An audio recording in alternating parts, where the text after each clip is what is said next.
Hello friends, welcome back to my YouTube channel. মই অনুৰাগ শৰ্মা আপোনালোক সকলোকে পুনৰবাৰ স্বাগতম জনাইছো মোৰ YouTube চেনেলটোলৈ। আজি মই আপোনালোকৰ সন্মুখত এটা নতুন ভিডিঅ'লৈ উপস্থিত হৈছো আৰু আজিৰ ভিডিঅ'টোত আপোনালোকৰ সৈতে মই কিছুমান গুৰুত্বপূৰ্ণ ইনফৰমেশ্যন শ্বেয়াৰ কৰিম regarding Assam direct recruitment ADRE 3.0 ঠিক আছে। সো ADRE 3.0 ইতিমধ্যে আমাৰ honourable chief minister of Assam doctor Himanta Biswa শৰ্মাই অলৰেডি তেওঁ এনাউন্স কৰিছিল ঘোষণা কৰিছিল যে নৱেম্বৰ মাহত পুনৰ ADRE 3.0 চাকৰিৰ বিজ্ঞাপন প্ৰকাশ পাব। সো ইয়াৰ ওপৰতে মই আজিৰ ভিডিঅ'ত আপোনালোকৰ সৈতে ডিসকাস কৰিম ADRE 3.0 এডভাৰটাইজমেন্ট লগতে এক্সপেক্টেড বা টেন্টেটিভ এক্সাম ডেট আৰু লগতে সিলেবাছত কিবা কিবি চেঞ্জেছ আহিব নেকি পোষ্ট কিমান থাকিব ঠিক আছে কেনেকুৱা ধৰণৰ পোষ্ট থাকিব সেইখিনি ওপৰত অকমান ডিসকাস কৰিম আৰু লগতে কথাটো হ'ল যে আপোনালোকৰ অনাৰেবল আমাৰ chief minister of Assam doctor Himanta Biswa শৰ্মাই অলৰেডি জনাইছিলে যে যেহেতু এতিয়া বহুতখিনি চাকৰিৰ এপইন্টমেন্ট হৈ যাব অক্টোবৰ 10 তাৰিখে ADRE 2.0 যিমানখিনি গ্ৰেড 3 গ্ৰেড 4 পোষ্ট আছিলে আসাম পুলিচ আছিলে টেটত পোৱাখিনি আছিলে বহুত আছে DHS DME grade 3 grade 4 technical non technical সেইখিনি পোষ্ট আছিলে এই গুটেখিনি এপইন্টমেন্ট অক্টোবৰ 10 তাৰিখে বহুতখিনি পোষ্টৰ এপইন্টমেন্ট হৈ যাব আৰু তাৰ পাছতো কিছুমান পোষ্ট হয়তো ধৰক ADRE যি সকলে পাইছে তেওঁলোকে হয়তো বেলেগ আসাম পুলিচতো পাব চাকৰি বেলেগতো পাব তেনেকে বহুতখিনি পোষ্ট হয়তো আকৌ ভেকেন্ট থাকিব পাৰে হিমন্ত বিশ্ব শৰ্মাই সেইখিনিয়ে ক'লে যোনখিনি পোষ্ট আকৌ ভেকেন্ট থাকিব সেইখিনি পোষ্ট কনসিডাৰ কৰি পেলাই আৰু লগতে আৰু কিবা কিবি বেলেগ ডিপাৰ্টমেন্টৰ পোষ্ট এড কৰিব পাৰি নেকি সেইখিনি বস্তু চাই পেলাই আৰু নতুন ভেকেন্সি নৱেম্বৰ মাহত প্ৰকাশ কৰিব পৰা যাব ঠিক আছে সো নৱেম্বৰ লাষ্টৰ ফালে আপোনালোকে আকৌ নতুন এডভাৰটাইজমেন্ট পাব ADRE 3.0 নৱেম্বৰ মাহতে পুনৰ প্ৰকাশ পাব ADRE 3.0 চৰকাৰৰ চাকৰিৰ বিজ্ঞাপন ঠিক আছে সো হেতু আপোনালোকে নিশ্চিন্ত হৈ থাকক ADRE 3.0 এডভাৰটাইজমেন্ট নৱেম্বৰ মাহতে প্ৰকাশ পাব এতিয়া আমি নেক্সট সাম এটো এটা ভাল খবৰে যি সকলে এবাৰ ধৰক যিকোনো গভৰ্ণমেন্ট জব বা যিকোনো গভৰ্ণমেন্ট এক্সামছ ক্লিয়াৰ কৰিব নোৱাৰিলে বা যি সকলে ADRE স্কিল টেষ্টলৈকে গৈছে বা আসাম পুলিচৰ একেবাৰে ফাইনেল ষ্টেজলৈকে গৈছে তেওঁলোকে হয়তো নাপাব পাৰে বহুতে হয়তো তাৰ পৰা ৰিজেক্ট হ'ব পাৰে কাৰণ সিলেকশন ৰেশিওটো বহুত কম থাকে ঠিক আছে সো বহুতে এতিয়া এনেকুৱা নহয় যে ADRE যিমানখিনিয়ে কি বুলি কয় স্কিল টেষ্ট দিছে সকলোৱে চাকৰি পাব হয়তো তাৰ পৰা ৰিজেক্ট পাব বহুতখিনিয়ে সো ইয়াতে হেতু কাৰণে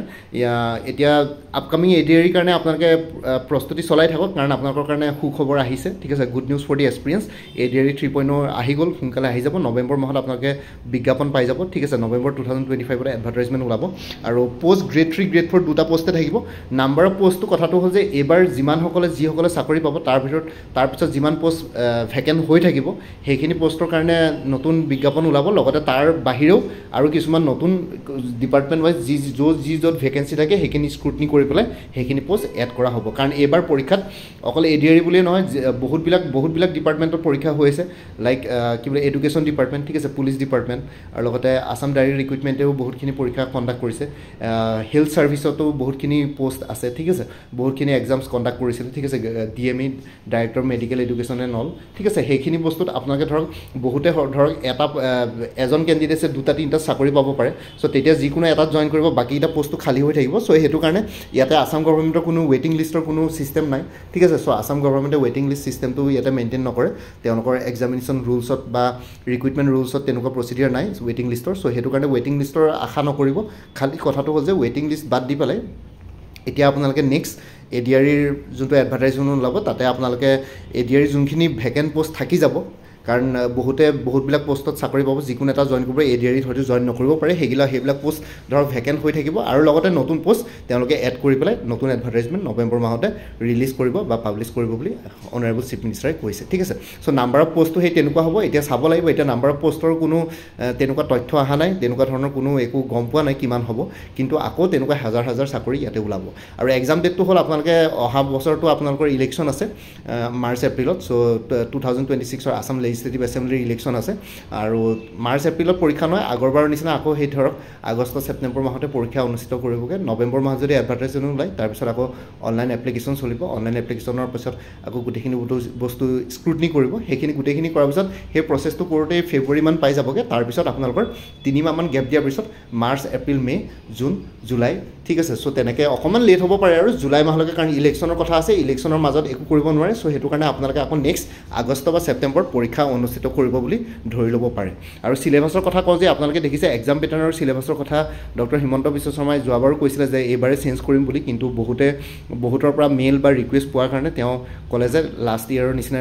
ADRE 1ৰ নিচিনাই সিলেবাছ থাকিব ADRE 2 কিন্তু ADRE 3 আপোনালোকে অকমান এক্সাম পেটাৰ্নৰ সিলেবাছত অকমান চেঞ্জেছ দেখিবলৈ পাব পাৰে ঠিক আছে চেঞ্জেছ দেখিব মানে ইয়াতে বেলেগ বহুত বেছি একো চেঞ্জেছ নাহে খালি কথাটো হ'ল যে আপোনালোকে ADRE 3.0 আপোনালোকে ধৰক এবাৰ যোনটো ৰিটেন এক্সামিনেশ্যন ষ্টেজ আছিলে সেই ৰিটেন এক্সামিনেশ্যন ষ্টেজটোত আপোনালোকৰ অকল MCQ বেছ কুৱেশ্যনছ আছিলে কিন্তু এবাৰ MCQ বেছ কুৱেশ্যনৰ বাহিৰেও আগৰবাৰ যিহেতু মেইনছ এক্সামিনেশ্যনৰ কথা কৈছিলে ঠিক আছে মেইনছ এক্সামিনেশ্যনৰ কথাটো আমাৰ চিফ মিনিষ্টাৰে কৈছিলে সো এবাৰ সেই মেইনছ এক্সামিনেশ্যন মানে ইয়াতে বহুত বেছি APSCৰ চিভিল সাৰ্ভিসেছ এক্সামিনেশ্যনৰ নিচিনা মেইনছৰ পেপাৰ নাহে ইয়াতে আপোনালোকৰ মেইনছৰ পেপাৰত খুব বেছি ৰিটেন এক্সাম এটা হ'ব লাগে ৰিটেন এক্সামিনেশ্যন মানে আপোনালোকৰ ইংলিছৰ ধৰক এছে ৰিপৰ্ট ঠিক আছে বা এছে ৰিপৰ্ট ৰাইটিং ঠিক আছে প্ৰিচি ৰাইটিং হে তেনেকুৱা ধৰণৰ কিছুমান আহিব পাৰে ড্ৰাফটিং তেনেকুৱা ধৰণৰ এখন পেপাৰ থাকিব পাৰে সো হেতুৱে মেইনছ এক্সামিনেশ্যন নিচিনাকৈ কাম কৰিব আৰু লগতে এখন দুখন কিবা অলপ বেলেগ ধৰণৰ পেটাৰ্ন চেঞ্জ কৰিব পাৰে কিন্তু মোষ্ট প্ৰবেবলি আপোনালোকৰ ইংলিছ লেংগুৱেজটো ইয়াতে ধ্যান দিয়া হ'ব কাৰণ অফিচবিলাকত আপোনালোকে যেতিয়া জইন কৰে তেতিয়াহ'লে এই ইংলিছত এপ্লিকেশ্যন লিখাৰ পৰা আদি কৰি ড্ৰাফটিং কৰাৰ পৰা সেইখিনি বস্তু দৰকাৰ পৰে সো সেইটো কাৰণে অকণমান সেই ৰাইটিং স্কিলটো কেণ্ডিডেটছবিলাকৰ ইয়াতে টেষ্ট কৰিব পাৰে ঠিক আছে সো কথাটো হেতুৱে অকল জাস্ট MCQs পৰীক্ষা এটা পাতি পেলাই কেণ্ডিডেটছবিলাকৰ পটেনচিয়েলটো টেষ্ট কৰিব পৰা নাযায় সো সেইটো কাৰণে তেওঁলোকে কৈছে যে এবাৰ অকণমান চেঞ্জেছ কৰিব মেইন এক্সামিনেশ্যন এটা থাকিব মেইন এক্সামিনেশ্যন হয়তো ৰিটেন এক্সাম নিচিনা হ'ব সো ৰিটেন মানে সেইটো মোৰ মতে এনেকুৱা হ'ব লাগে ইংলিছৰ এখন পেপাৰ এড কৰি দিব হয়তো যোনটো ডেছক্ৰিপটিভ পেপাৰ হ'ব তাতে আপোনালোকে ৰিপৰ্ট ৰাইটিং ঠিক আছে এছে ৰাইটিং আৰু লগতে আপোনালোকৰ ড্ৰাফটিং বা তেনেকুৱা ধৰণৰ কিছুমান বস্তু আহিব পাৰে সো সেইটোৱে হ'ল বেলেগ একো নাই সিলেবাছত চেঞ্জেছ মানে এক্সাম পেটাৰ্নৰ সিলেবাছত তেনেকুৱাই চেঞ্জেছ আহিব পাৰে বাকীকেইটা ষ্টেজ একেই থাকিব হয়তো ইয়াতে কম্পিউটাৰ স্কিল টেষ্টটো থাকিব লগতে ইণ্টাৰভিউ ষ্টেজ এটা থাকি যাব পাৰে ঠিক আছে সো ইয়াতে ইণ্টাৰভিউ ষ্টেজটো নাথাকিলে বাকী মেইন এক্সামিনেশ্যনৰ পাছত আপোনালোকৰ কম্পিউটাৰ স্কিল টেষ্ট এটা থাকিব কম্পিউটাৰ স্কিল টেষ্টটো মেণ্ডেটৰী হয় চবতে লাগে সো কম্পিউটাৰ স্কিল টেষ্টটো উঠাই নিদিয়ে কম্পিউটাৰ স্কিল টেষ্টটো থাকিব তাৰ বাহিৰে সেই এখন মেইন কুৱেশ্যন পেপাৰ এখন থাকিব মেইনছৰ নিচিনা এক্সাম পেটাৰ্ণ এটা থাকিব য'ত আপোনালোকৰ ইংলিছ পেপাৰ এখন দিবলগীয়া হ'ব পাৰে বাকী অন্য পেপাৰৰ কথা নাজানো এজ অফ নাওটো তেনেকুৱা ইনফৰ্মেশ্যন নাই কিন্তু আজিকালি এক্সামবিলাকত ইংলিছৰ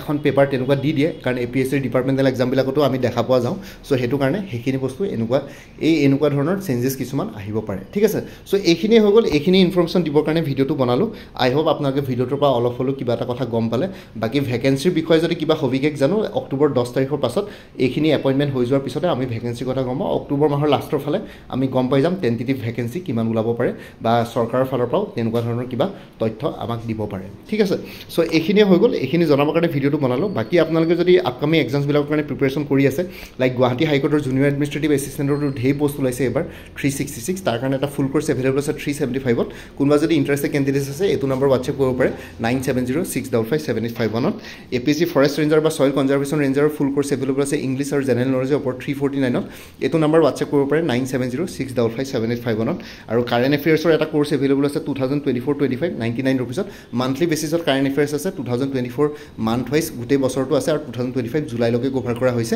আগষ্ট মাহটো বৰ্তমান চলি আছে আগষ্ট মাহটো কমপ্লিট হোৱাৰ পিছত আপোনালোকে ছেপ্টেম্বৰত আগষ্ট মাহৰ কাৰেণ্ট এফেয়াৰ্ছো পাই যাব তাৰ কাৰণে বাৰু আপোনালোকে ফাৰ্ডাৰ পে'মেণ্ট কৰিব নালাগে হোৱাটছএপত এটা ৰিমাইণ্ডাৰ মেছেজ দিলেও যে প্ৰিভিয়াছ মান্থ বা লাষ্ট মান্থৰ কাৰেণ্ট এফেয়াৰ্ছ লাগে মই লগে লগে শ্বেয়াৰ কৰিম লগতে APSC জুনিয়ৰ ডেভেলপমেণ্ট অফিচাৰৰ পৰীক্ষাটো সঁচাকৈ ছেপ্টেম্বৰ মাহত অনুষ্ঠিত কৰা হ'ব তাৰ কাৰণে এটা ফুল কোৰ্চ এভেইলেবল আছে 299ত এইটো নম্বৰ হোৱাটছএপ কৰিলে পাই যাব 9706557851ত ADRE 3.0 ফুল কোৰ্চ এটা এভেইলেবল আছে 300ত যোনটো ৰিটেন এক্সাম হ'ব তাৰ কাৰণে এটা ফুল কোৰ্চ এভেইলেবল আছে 300ত এইটো নম্বৰ হোৱাটছএপ কৰিব পাৰে 9706557851ত APSC ইনস্পেক্টৰ অফ ষ্টেটিষ্টিক্সৰ ফুল কোৰ্চ এভেইলেবল আছে পেপাৰ 1 ইংলিছ আৰু paper 2 current affairs mathematics reasoning 150 ৰুপিছত এইটো নম্বৰ হোৱাটছএপ কৰিব পাৰে 9706557851ত APSC ইনস্পেক্টৰ অফ লিগেল মেট্ৰলজিৰ ফুল কোৰ্চ এভেইলেবল আছে জেনেৰেল ষ্টাডিজৰ ওপৰত 249ত এইটো নম্বৰ হোৱাটছএপ কৰিব পাৰে 9706557851ত আছাম এগ্ৰিকালচাৰ ইউনিভাৰ্চিটিৰ ৰিক্ৰুইটমেণ্টৰ 2025ৰ ফুল কোৰ্চ এভেইলেবল আছে 299ত এইটো নম্বৰ হোৱাটছএপ কৰিব পাৰে 9706557851ত APSC জুনিয়ৰ ইঞ্জিনিয়াৰ ফুল কোৰ্চ এভেইলেবল আছে জেনেৰেল ষ্টাডিজ আৰু ইংলিছ গ্ৰামাৰৰ ওপৰত 249ত এইটো নম্বৰ হোৱাটছএপ কৰিব পাৰে 9706557851ত APSC এগ্ৰিকালচাৰ ডেভেলপমেণ্ট অফিচাৰৰ আজি পৰীক্ষা অনুষ্ঠিত হৈছে সো এইটো কোৰ্চ এতিয়া লৈ পেলাইতো লাভ নহ'ব তথাপিতো কোনোবাই যদি আপকামিং তেনেকুৱা ধৰণৰ এক্সাম দিব বিচাৰে তেনেহ'লে কোৰ্চটো ল'ব পাৰে 249ত এভেইলেবল আছে জেনেৰেল ষ্টাডিজৰ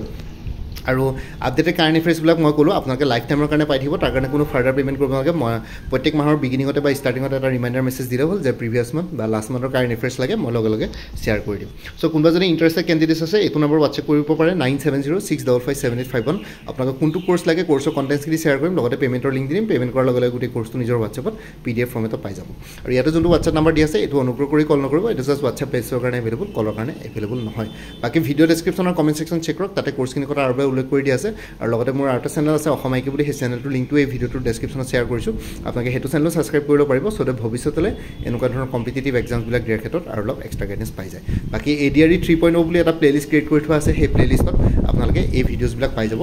আৰু লগতে বাকী আগতে যদি মোৰ পৰা কিবা কোৰ্চ লৈ উঠিছিলে এবাৰ জনাই দিব তেতিয়া আগৰ মেটেৰিয়েলছখিনি বাদ দি যোনখিনি নতুন মেটেৰিয়েলছ লাগে সেইখিনি ল'লে হ'ল তেতিয়া প্ৰাইচটো অলপ কমি যাব বাকী ভিডিঅ' ডেছক্ৰিপশ্যন আৰু কমেণ্ট ছেকশ্যন চেক কৰক তাতে গোটেইখিনি ডিটেইলছ পাই যাব বাকী মোৰ ভিডিঅ'ছবোৰ চাই যদি ভাল পায় মোৰ চেনেলটো ছাবস্ক্ৰাইব কৰি ল'ব আৰু লগতে আপোনালোকৰ যিমানখিনি ফেমিলি ফ্ৰেণ্ডছ ৰিলেটিভছ আৰু চিনাকি এক্সপিৰিয়েঞ্চ আছে তেওঁলোকৰ লগত মোৰ চেনেলটো শ্বেয়াৰ কৰিব লগতে কমেণ্ট ছেকশ্যনত জনাব কিবা যদি কুৱেশ্যন থাকে ডাউট থাকে মই নিশ্চয় আপোনালোকৰ কুৱেশ্যনছ আৰু ডাউটছবিলাকৰ ৰিপ্লাই দিবলৈ চেষ্টা কৰিম বাকী আজিৰ ভিডিঅ'টো ইমানতে সমাপ্ত কৰি আপোনালোক সকলোৰ পৰা বিদায় ল'লোঁ কাইলৈ পুনৰ এটা নতুন ভিডিঅ' লৈ আপোনালোকৰ সন্মুখত উপস্থিত হ'ম তেতিয়ালৈকে ভালকৈ প্ৰিপেৰেশ্যন কৰি থাকক সকলোৱে অল দি বেষ্ট থাকিলে bye and take care friends Bharat Mata কি জয় জয় আই অসম